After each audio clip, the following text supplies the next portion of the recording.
Taken out of context. Yan po ang giniit ng dating Health Secretary sa sagot niya sa naging papel ni dating Pangulong Rodrigo Duterte sa paglipat ng pondo ng Health Department sa PSDBM para ibili ng COVID-19 supplies. Ang detalye ng paglilinaw sa pagtutok ni Ian Cruz.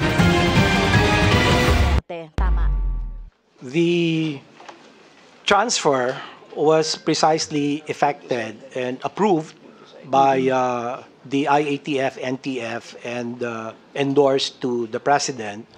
Giit ngayon ni dating Health Secretary Francisco Duque III, taken out of context ang sagot niyang yan nitong Lunes sa Kamara. Ang tanong noon, inautoriza ba ni dating Pangulong Rodrigo Duterte na ilipat ang 47.6 billion pesos na pondo ng Health Department sa PSDBM o Procurement Service ng Budget Department noong 2020, pambili ng COVID-19 supplies ng walang MOA o Memorandum of Agreement.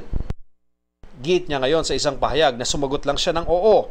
Talaga umanong inaprubahan ng dating Pangulo na idaan nga sa PSDBM ang pagbili ng mga face mask, face shield at PPE nang tanungin ng DOH ang dating Pangulo kung pwede ba itong gawin.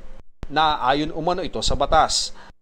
Ang hindi raw nababanggit ay ginawa ang mga hakbang noong April 2020 kung kailan ang alam pa lang na proteksyon laban sa COVID ay mga face mask, face shields at PPEs. Ang procurement na ito ay kailangan at dapat mabilisan at ang pagbili nito sa ilalim ng PSDBM ay mandatory raw sa batas na siyang basihan ng approval ng dating Pangulo.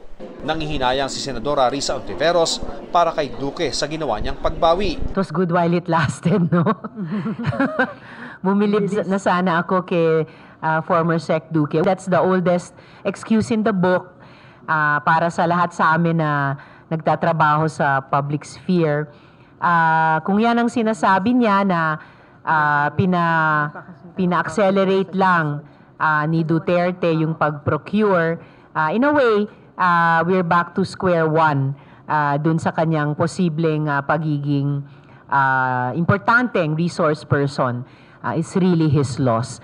Sabi ni Ontiveros, nais ng Senado na muling mabuksan ang investigasyon sa Pharmally scam. Masisingil lahat, including the former president? Kung talagang mapatunayan namin na siya yung nag-utos ng fund transfer. Kinuna namin ng pahayag ang dating Pangulo sa pamamagitan ni dating Executive Secretary Salvador Mejaldea.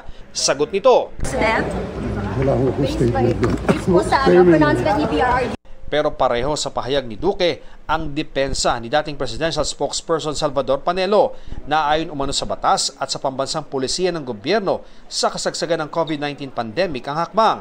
Kailangan daw ang mga binili ng walang bidding bilang mabilis na tugon sa COVID situation. Para sa GMA Integrated News, Ian Cruz, nakatutok, 24 oras.